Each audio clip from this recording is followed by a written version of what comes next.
Salut, bienvenue ou revenu sur ma chaîne, ici Chris, j'espère que tu vas bien. En tout cas, moi je vais très bien parce qu'aujourd'hui je peux te parler du Fujifilm X-T5. Peut-être tu le sais déjà, peut-être pas, mais la série X-T de chez Fujifilm, c'est ma série préférée de tous les temps.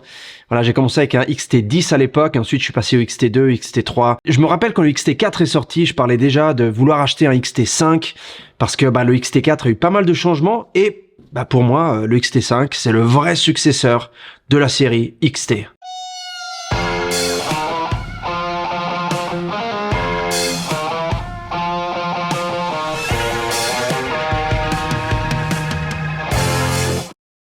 Le premier point, c'est l'écran. L'écran est de nouveau comme avec le X-T2, X-T3. C'est un écran que tu peux ouvrir comme ça, ou que tu peux lever comme ça. Voilà, tout simple.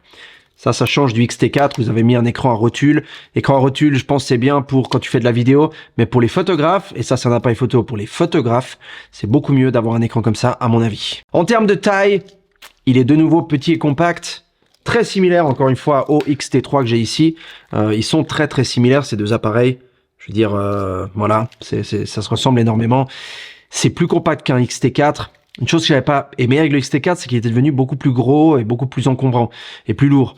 Alors que le X-T3 était plus léger. Ils avaient rajouté l'IBIS, donc la stabilisation interne, ce qui était chouette. Mais voilà, j'étais pas vraiment clos sur le fait d'acheter un XT4. D'ailleurs, j'ai jamais acheté un XT4. J'ai toujours eu mon XT2 et mon XT3.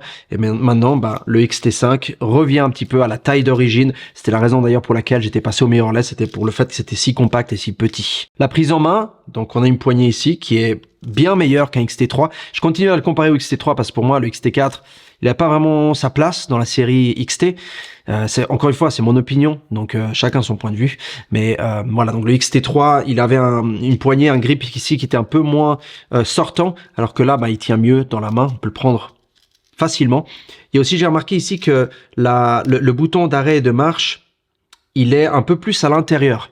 Ce qui fait que pour l'allumer, pour l'éteindre, il faudrait que tu ailles un peu plus à l'intérieur avec le doigt, alors qu'avec, par exemple, la XT3, c'était beaucoup plus simple parce que ça ressortait. Donc, c'est juste un petit détail. Mais bref, la poignée est très bien. Maintenant, l'ISO de base, c'est 125 comparé à 160 sur l'XT3 et l'XT4. Parlons maintenant d'un point sur lequel j'étais très mitigé, c'est-à-dire le capteur. Il a maintenant un capteur X-Trans CMOS 5 BSI de 40 millions de pixels. Alors, beaucoup de personnes m'ont demandé ce que j'en pense de ces 40 millions de pixels. Et alors, au début, quand je l'avais pas, je disais que voilà, je trouve que c'est beaucoup trop. 40 millions de pixels, c'est énorme. Ça me sert à rien. Alors que 26 et 24, c'était largement assez sur le XT2, XT3. Et je me suis vite rendu compte qu'en fait, la taille des fichiers est pas si énorme que ça. En fait, on est de 33 à environ 48 mégabytes. C'est ce que j'ai pu remarquer sur les photos que j'ai fait d'un mariage récemment. Donc c'est encore assez raisonnable comparé à des appareils photo un peu plus grands, comme le GFX par exemple. Et si tu utilises les fichiers RAW sans perte comprimés, je sais pas comment on dit en français, ça te garde un fichier qui est pas trop grand. Voilà. La raison pour laquelle c'est pas aussi grand, c'est parce que ces fichiers, c'est comme s'ils étaient en fait zippés, compressés. Et après, quand tu les ouvres avec Lightroom ou avec d'autres programmes, ça les dézippe. Ça les ouvre, et donc du coup, tu économises de la place. Point très important pour moi, c'est le fait qu'ils aient gardé les deux fentes pour les cartes SD. Ils n'ont pas mis de carte CF sur leur appareil, donc on a deux cartes SD. Ça continue la série du XT1 au XT4, c'était pareil. Mais je dis ça particulièrement parce que sur le XH2 et XH2S, ils ont mis une carte CF. La carte CF, c'est bien si tu vas faire des vidéos parce que ça te permet d'avoir plus de gigas dedans et surtout d'avoir une vitesse de lecture et d'écriture qui est bien plus accrue. Mais si tu vas pas faire ça avec tes photographes, ça aurait été dommage qu'ils aient mis ça sur un XT. Donc, bravo Fuji, c'est très bien pensé. Il y a le tracking du visage, comme on voit sur le XH2 et XH2S. C'est pas aussi performant, je trouve, mais il est très bien et la plupart du temps, il a très bien suivi les visages que j'ai photographiés lors du mariage, par exemple.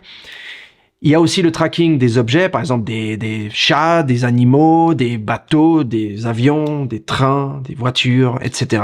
C'est quelque chose que j'utilise principalement pas, mais si c'est une option qui t'intéresse, elle est là. Les fonctions vidéo, que j'ai pas vraiment testé parce que je fais surtout du test photo, mais tu as du 6.2K à 30 images par seconde ou du 4K à 60 images par seconde.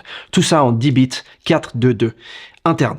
Donc ça, c'est excellent. Ça va te faire des très belles vidéos. Il y a le profil plat, Flat Profile de chez Fuji. pour lequel tu peux ensuite faire la colorimétrie. Donc tu auras des très belles images. Et ouais, je veux dire, ça c'est le top de la performance que tu peux obtenir dans un boîtier. C'est pas aussi bon, par exemple, ce que tu trouverais avec un X-H2S, mais ça se rapproche beaucoup. Et pour le prix, pour la taille et pour le type de boîtier, c'est très très bien. La stabilisation interne, donc l'Ibis, a maintenant 7 stops. C'est un tout petit peu plus que le XT4. Tu vas probablement pas remarquer la différence. Ça c'est bien lorsque tu veux faire des photos à main levée puis que tu veux descendre un petit peu dans le temps d'exposition et que tu veux ne pas avoir des images qui sont floues à cause de ton mouvement à toi.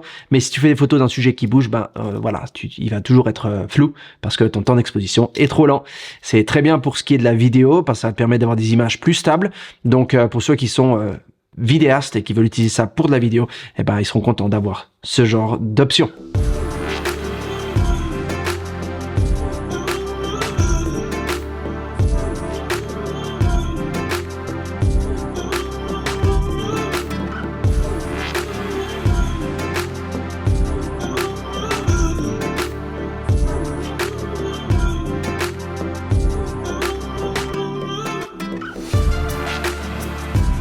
Il y a un écran OLED de 3,69 millions de points, ce qui est très bien. Ça continue la série XT. Voilà, XT4 avait la même chose. XT3 avait la même chose d'ailleurs, mais la magnification est maintenant de 0,8 au lieu de 0,75. Donc c'est un petit peu plus. Quand tu regardes dedans, tu vois vraiment tout. C'est très net, très précis. Et puis franchement, c'est un très bel écran. Tu peux faire du pixel shift en faisant plusieurs photos et arriver jusqu'à 160 millions de pixels. C'est une option qui est dans le boîtier, qui te permet surtout de faire des photos pour ceux qui font de la photographie d'objets ou ce genre de choses où tu veux que tout soit très net et qu'il y ait un bon piqué. Ça va te permettre de faire ce genre de photos directement dans le boîtier. L'obturateur peut maintenant monter jusqu'à 1/180 millième de seconde. C'est très très dur à dire. Mais ça va te permettre de faire des magnifiques photos à l'extérieur, en été, quand il fait chaud, quand il y a du soleil, quand ça cogne et que tu veux ouvrir ton objectif avec l'ouverture maximale. Bah tu peux, voilà. Petite anecdote intéressante, je trouve, c'est que maintenant avec la même batterie qu'on avait sur le XT4, tu peux faire jusqu'à 740 photos, comparé à 600 et le XT4. Pour nous, photographes de mariage, c'est une très bonne nouvelle, parce que imagine, 740 photos, tu utilises une batterie, tu fais plein de photos, l'autre tu la mets à charger, et tu arrives à gérer avec 2 batteries facilement. Alors qu'à l'époque, ben c'était pas comme ça.